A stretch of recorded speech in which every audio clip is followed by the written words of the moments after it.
Magic and sorcery contain within their design, if you want to call it that, a relationship with technology that's both direct, passive, but also allows changes in technology to alter and use magic in a different way. For example, prior to the development of broadcast technology or broadcast signals such as radio, the magical stream was always seen as a directive force. You think of the wand, you think of the magician pointing the wand, emitting a pure stream of energy in one specific direction. And this continued right until the development of the telegraph. The telegraph was electric signals sent along a cable, a wire made of copper. When broadcast technology came along and a signal was sent from an antenna, it was not directionable. Unless it was a parabolic antenna, even then it wasn't fully directional. The signal was radial, the signal spread out. This changed people's ideas about the directive force of a magical process. So if a spell was cast using a wand, rather than it going along in a straight line from the end of the wand towards the objective, it was a radial force that spread out in all directions. And this was significant because it made people understand that the charge resulting from the nervous system and the electromagnetic impulses within the magician was not going directly down the path of the wand towards a target, but it was a radial force. And this accounted for many of the unknown effects of doing so, why the spell had a different effect or went somewhere else, why it also affected the magician as well as the target. It was a radial force. Now this is very significant today as we move into the digital age. The analog force, which was previously considered obsolete in the era now of digital broadcast, is ironically more powerful, much more powerful. You think of a cassette recorder or an old-fashioned reel-to-reel tape recorder. Now this has been covered many times in magical theory, and we all know that William S. Burroughs did a colossal amount of work on this, but it's something that bears worth repeating and talking over again and again. Burroughs speculated that when he would do his cut-ups, that they had no power unless they were recorded into the tape recorder and then played back through the speakers. There was a belief that this was almost like another person, your daemon and so on, projecting this force out through the cut-ups, through the audio output of the analog reel-to-reel tape. And it makes perfect sense, because from reel-to-reels all the way up to cassettes, what you have is a stream of iron running through. Ferric oxide is just rust. Iron running from one reel to the other. There's also something very hypnotic and alchemical about watching the two reels turning. They help you concentrate much better, especially on a reel-to-reel, but it also works with a cassette.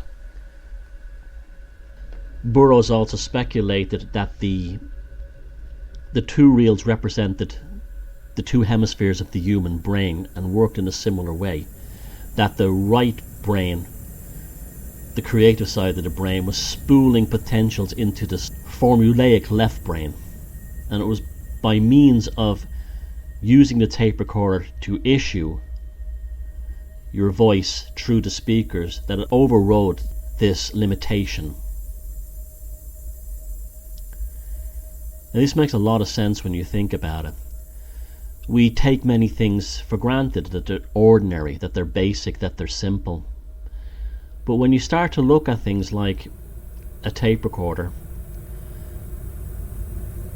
consider the possibilities of how it functions, how the analog signal rather than the digital signal is a far more authentic representation of the electrical and electromechanical processes that are taking place within inside your nervous system.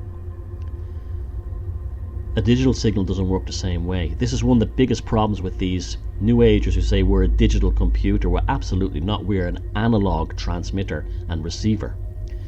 And therefore, the cassette recorder, just like the vinyl LP and record player, are more symbiotic in terms of how they couple with our overall nervous system. A very good experiment that you can do is actually record your thoughts and any kind of inspiration that comes to you first thing in the morning into a handheld or a small cassette recorder. Put the tapes away for a long time and then go back and listen to them again. It's quite remarkable. You actually will see yourself predicting your future, as if the spoken word into the tape recorder has somehow become an attenuative force altering the reality of your life going forward. It doesn't work with digital. It's also why things such as electronic voice phenomena don't work on digital recorders, but they do on analog. Whatever is producing these voices, these ghost voices or whatever you want to call them, there's a symbiotic connection to the cassette recorder. In fact, a cassette recorder with its motor inside it running on batteries would be more likely to attract interest from what we would call spiritual forces. It can be done with a digital recorder. You will have to make something like a talisman in order to capture that force or to draw its attention, while an analog cassette recorder, through its electromechanical processes, will automatically generate enough disturbance in the local field for any inquisitive spiritual forces to be drawn towards it. And this is why we have much better electronic voice phenomena recordings prior to the year 2000 than we do today. It is precisely because of this that a power or a new charge has developed in these analog forms of music and recording. People want vinyl today.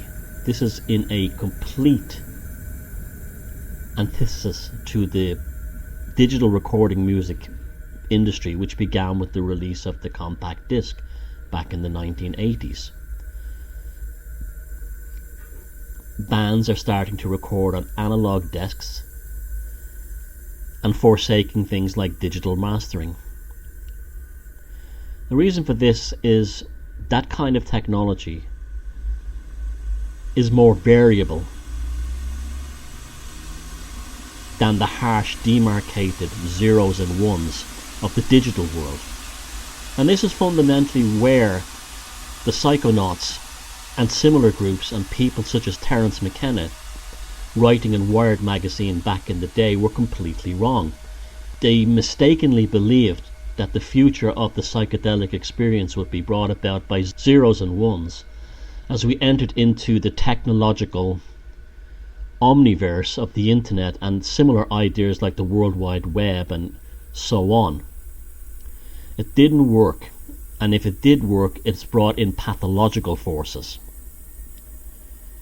In fact, towards the end of his life, after a very bad mushroom trip, Terence McKenna was a broken man. He had come to understand that he had been fooled by the clockwork fairies. The digital djinn is very real, where the analog daemon is also really real. When you work with analog audio and broadcast technologies, you're basically invoking a daemon of yourself that's connected to the same natural electromechanical forces that your nervous system and your brain is connected to. But not so with digital. There's a reconstructive force of the natural state of consciousness into an unnatural state of data processing.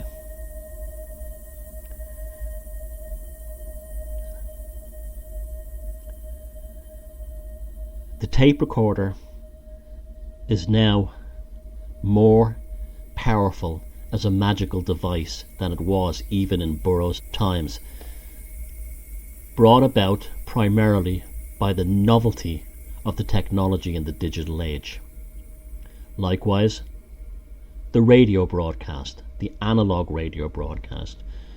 You've heard me talk many times about building circuits, FM transmitters, and hooking up sigils to the outputs and the inputs to test them.